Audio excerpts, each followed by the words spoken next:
Il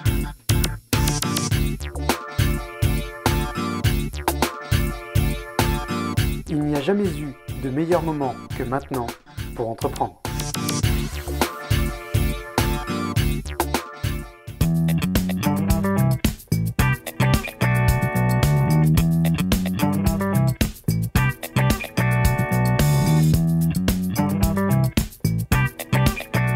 Bonjour et bienvenue dans le Monter son Business Show, l'émission hebdomadaire qui va booster votre entreprise.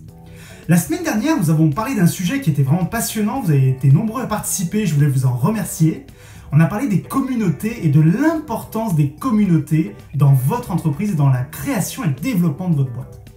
Et cette semaine, j'ai envie de vous parler d'un sujet tout aussi passionnant, c'est comment vous allez pouvoir, avec peu de moyens, faire parler de votre entreprise. C'est parti. Salut Jérémy, je suis très content de t'avoir pendant le MSB Show. Est-ce que tu peux te présenter rapidement à notre audience? Salut Rémi, je m'appelle Jérémy Ben Moussa, je suis entrepreneur dans le digital depuis une vingtaine d'années et patron de Schedule.io, qui est une plateforme d'automatisation pour Slack, que vous connaissez peut-être pas, mais qui est une plateforme conversationnelle, essentiellement dédiée aux entreprises. Est-ce que tu peux nous dire très simplement comment toi tu as fait pour faire connaître Schedule.io et les conseils que tu pourrais donner aux entrepreneurs qui nous écoutent? Alors le meilleur conseil que je peux leur donner, c'est d'essayer de créer de la valeur.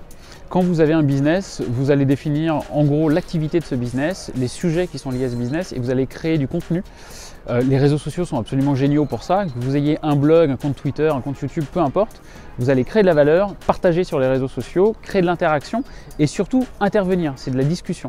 Les gens qui vont partager les contenus que je propose, donc que ce soit un article, que ce soit une vidéo, je vais aller leur parler et je vais aller leur demander ce qu'ils en ont pensé, ce que je peux leur apporter et puis éventuellement ce que je peux améliorer aussi.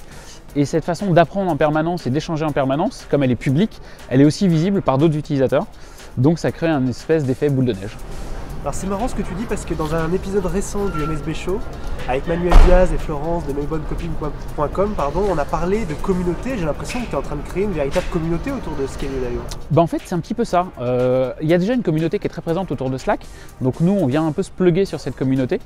Et l'idée c'est de créer de l'appétence. C'est d'avoir des gens qui ont envie de partager ce qu'on fait pour le produit mais qui ont envie aussi de participer. On a un produit qui est très jeune et donc les gens nous proposent des idées, nous proposent des innovations, nous expliquent comment eux l'utilisent, parce qu'on a une plateforme, donc chacun a sa propre utilisation. Et nous, ça va non seulement nous servir à communiquer, mais ça va aussi nous servir à améliorer la plateforme. Donc cette espèce de communauté qu'on crée d'utilisateurs, on a nous aussi tout un intérêt à leur permettre de discuter entre eux. Et donc c'est pour ça que la plupart des discussions que je mène pas en privé, je les mène en public. Donc sur les réseaux sociaux, sur la page Facebook, sur le compte Twitter, un petit peu là où ça se présente. Mais en tout cas, j'essaye de faire participer ma communauté aux discussions qu'on peut initier, que ça vienne de moi ou que ça vienne d'un utilisateur. Super, merci Jérémy. Est-ce que tu pourrais expliquer pourquoi tu trouves que le MSB Show est important ou pas d'ailleurs, et pourquoi les gens devraient continuer de regarder? Alors je pense que le MSB Show est top et que c'est une très bonne chose pour plusieurs raisons. La première, c'est que les entrepreneurs et notamment ceux qui se lancent ont besoin d'être accompagnés, ils ont besoin d'aide, on a besoin. Moi ça fait longtemps que je suis entrepreneur, ça fait une vingtaine d'années, j'accompagne beaucoup de nouvelles entreprises et ils ont besoin qu'on les aide un petit peu à éviter les pièges, à profiter des bonnes pratiques et puis simplement à ne pas se sentir tout seul. Quand tu es un entrepreneur, tu es souvent un peu tout seul confronté à tes problèmes ou à l'administration française qui est un peu pesante parfois. On a besoin je ne vais pas toujours dire de se retrouver entre communautés, mais en tout cas d'être un peu ensemble, de ne pas être toujours tout seul. Le MSB Show, honnêtement, donne une parole et accompagne les entrepreneurs dans ce domaine-là. Je pense que c'est très bénéfique et que les gens qui te regardent, s'ils sont aussi nombreux, c'est pas un hasard, c'est parce que tu donnes de bons conseils, évidemment, parce que c'est intéressant, mais aussi parce que ça leur permet de se retrouver un peu autour d'un sujet qui les concerne tous. Est-ce que tu pourrais donner un mot de la fin? Ouais, testez, apprenez. Voilà, je suis un fervent convaincu du test and learn. Au lieu d'avoir peur de tester des choses, allez-y complètement, jetez-vous dedans. Quand vous avez une idée, testez-la, apprenez, corrigez, recommencez. Et c'est comme ça que vous grandirez en tant qu'entrepreneur et en tant qu'entreprise. Salut Jordan, merci d'être là avec moi aujourd'hui dans ce MSB Show. Est-ce que tu peux te présenter en une phrase? Alors, je m'appelle Jordan, je suis coach en reconversion professionnelle et j'aide les personnes à trouver leur voie et à créer leur entreprise. Est-ce que tu peux nous dire comment tu t'es fait connaître, alors que moi je t'ai suivi un petit peu depuis finalement assez longtemps, on se connaît depuis quelques années maintenant. Comment tu t'es fait connaître au début? Parce que j'imagine que tu avais peu de moyens, peu de possibilités. Qu'est-ce que tu as utilisé? Tu peux nous donner un ou deux trucs que tu as utilisés? Le blog et les vidéos. Le blog pour déjà me faire la main sur l'aspect technique et puis l'aspect aussi contenu. Et puis les vidéos, là c'était un petit peu plus différent parce que j'avais jamais eu affaire au domaine de la vidéo. Donc j'ai mis l'accent un petit peu plus sur la vidéo que sur le blogging pour me faire connaître. Et puis ensuite, les gens ont suivi directement. J'ai déjà proposé du contenu qui répond à un besoin, qui répond à des questions, qui apporte des réponses à des questions que les personnes se posent. Déjà ça. Et ensuite, les gens ont suivi et sont mis à partager. Et bien sûr, après les vidéos, j'ai voulu proposer quelque chose de professionnel. Je n'ai pas voulu proposer quelque chose que tout le monde propose.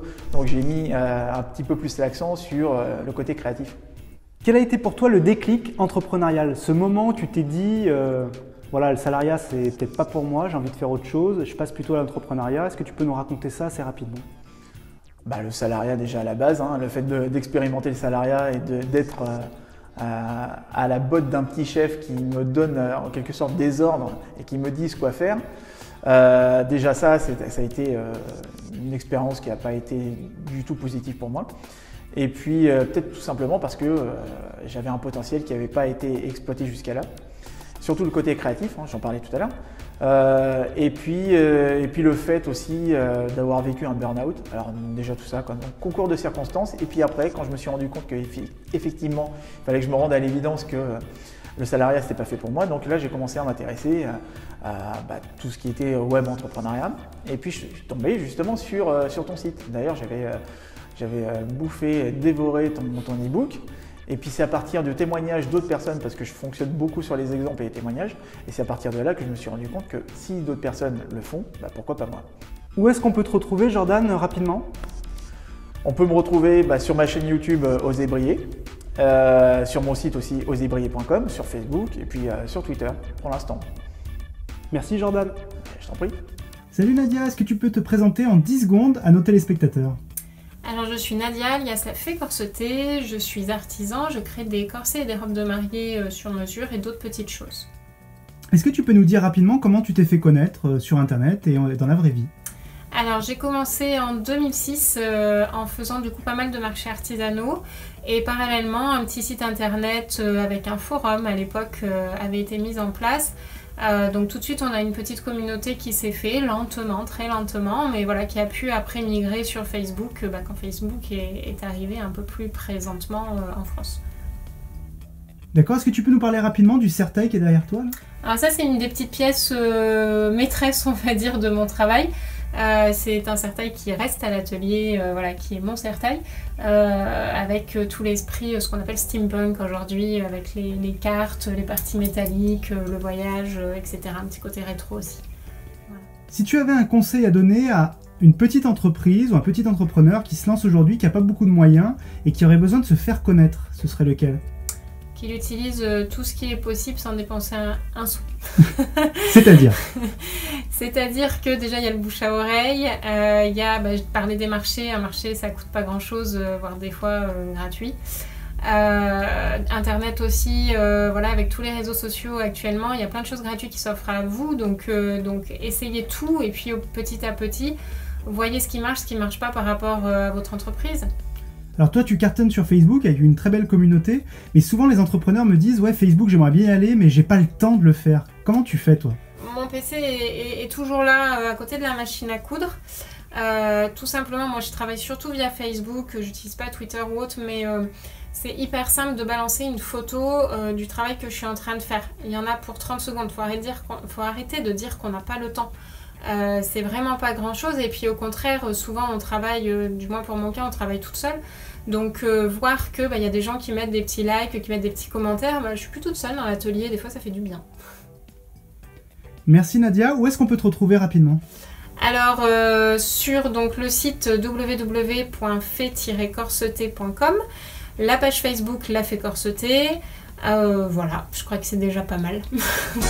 J'aimerais vous proposer un petit exercice tiré de ce livre passionnant, Comment devenir un as du marketing. Voici le cas et je vous laisse travailler et poser votre proposition en commentaire. Un jour pluvieux, vous remontez en taxi une grande rue commerçante. Malgré la pluie, les piétons sont nombreux sur les trottoirs. Vous vous vantez auprès d'un ami de pouvoir améliorer en un clin d'œil le marketing et les affaires de n'importe qui.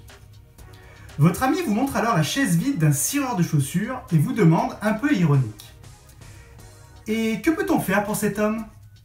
Personne ne se fait cirer ses chaussures aujourd'hui puisqu'il pleut. Vous sautez du taxi et vous vous précipitez vers le stand du cireur de chaussures. Vous lui parlez et 5 minutes plus tard, les gens font la queue pour faire cirer leurs chaussures. Comment avez-vous fait? Je vous donnerai la réponse la semaine prochaine. Bien entendu, dans cette courte vidéo, nous n'avons pas pu tout vous dire sur ce sujet passionnant.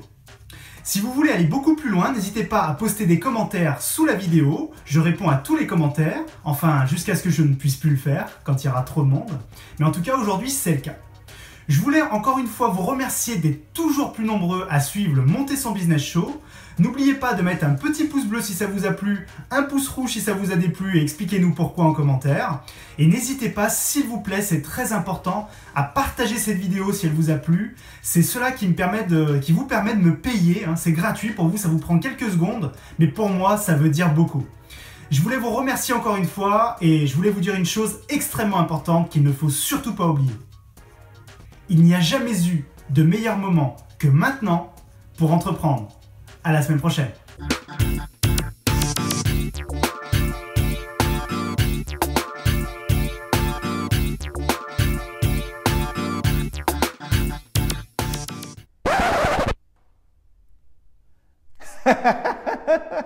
T'es prêt ou pas?